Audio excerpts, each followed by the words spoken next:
If you had, I think it was dyed gas, that was the stuff without the tax on it. That was meant for the tractor and for the boat. Like, yeah, purple gas. Yeah, purple, yeah. And if they found that, then you got a fine. And they knew it was just a game, and they would show up, and they're all friendly, but that was how it went. And you would cheat if you can, but there was a big fine, and the fine hopefully was such that it offset the cheapness of the gas. But everybody tried it out in the farm. That was all part of it, right? Wow. So, Ernie and Bob, what was their last name again? Davidson, yeah. But it was Ernie Gay. Oh, Ernie Gay. Right, but it was Bob Davison. Mm-hmm. And then my dad's best friend was Greg Davison. Bob Davidson, now he had the garage and the kind of little corner store kind of thing. The garage, yeah, and he always kept his money in a coffee can, and he always got it stolen. They break into the place all the time. He never changed. He was the guy who had the grease. Who would break in Porter's Lake? Who would? Yeah. Other people. Yeah. Yeah, they come over from other areas. Because that reminds me of being a pretty safe place, but Porter's Lake. No, there was violence in those days, Ted, and being out in the country in those hard times, there were criminals just like there are now. They just weren't drug driven, but people were incredibly poor. And they weren't, people would steal rather than die of starvation. You stole. Yeah. And kids stole, teenagers all stole. Break-ins and all this. That was all, and everybody kind of knew who was doing it, who wasn't, and that happened.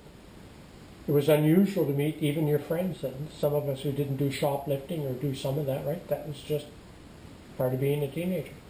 And how you reacted or didn't react depended. And Bob, I remember lots of times, and I'd always go, well, why doesn't he take it home? No, he didn't want them coming home to his house. He'd rather have them break in the garage. You want them breaking in the house, then your safety is compromised, right? That's what Bob did. He could have bought a safe too, but I mean, that's money. Well, I guess if they got the money, then they were happy and they left. But if they didn't, then they'd thrash everything with being angry and... I don't know if that happened, but that's speculation. But that was that's part of country life. But people's houses were left unlocked. But there wasn't anything to steal. People didn't have one. My dad had no power tools. There was none of that, not like we have today. And the few hand tools he had were cheap ones or stuff that was passed down. Or my grandfather, it was the same. Nothing was locked on the front. You lock stuff for safety, to keep the kids out or people from hurting themselves. But you didn't lock it out to keep people from stealing it. Lock for safety, that was often done. Yeah, like locking the guns up or whatever. They had little fishing shacks out in the woods, and they would be vandalized. You guys would go out there, but then later on you'll learn that people got drinking and crazy. Then they'd wreck everything. And they would make little boats themselves, little skiffs, plywood boats, and hide them in the woods. When they would go out, they would get them in and go fishing and then get out to the cabin, so you needed a boat to get out to it. That would isolate it. Yeah. Right? But that went on. You would get discouraged. My dad and Greg, and they would all go fishing together. So was Bob Gay? No, Ernie Gay. Oh, Ernie Gay. Ernie Gay. Bob Davison. I get that. Right? Yeah, Bob Davidson. Yeah. So, that's the Gay, the photographs I saw of the little fella. Gay. Billy Gay. Yeah, Billy Gay. Yeah, that was my cousin. He was a couple of years old. And a year and a half old. He was the one who had the drum set. Yeah. That the four to go. Well, and his brother was Gerald Gay. And his brother was Gerald. And there's about five years between Gerald and I. Okay, so... He was closer to my brother. So that's how the drums for Fortigo came from Billy Gay. Billy Gay. At Porter's Lake. At Porter's Lake. Yeah. And Gary Davison, that was Bob Davison's brother.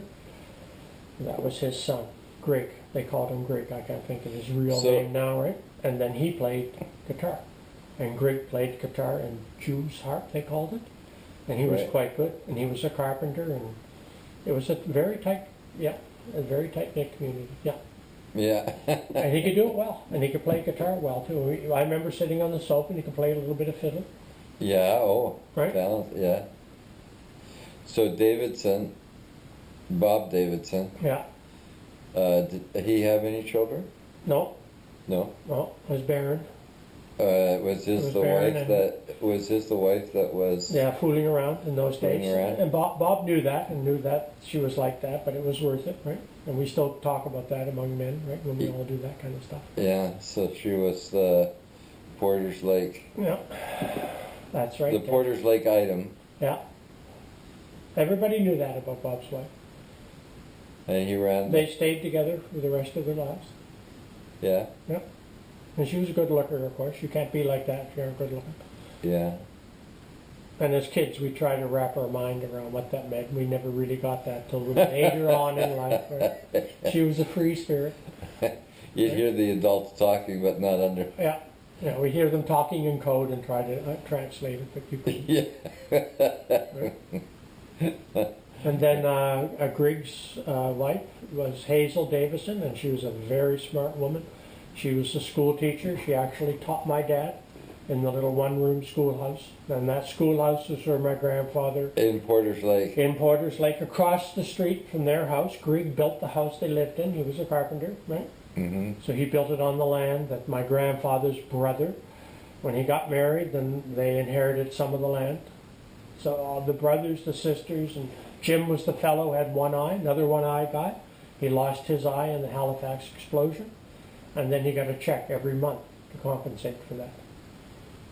And downtown in Dartmouth, on the corner, I think, of Ochterlony and whatever the other one is a cannon buried in the ground from the Halifax explosion. And you can just see it sticking out of the pavement. It's been left undisturbed there since 1917.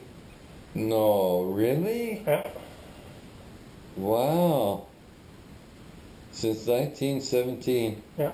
That was the year of the Halifax explosion. That was that book you read last year? Yeah, the Curse of the Narrows. I've read it before, but yeah. this was written by a woman about 5 years ago.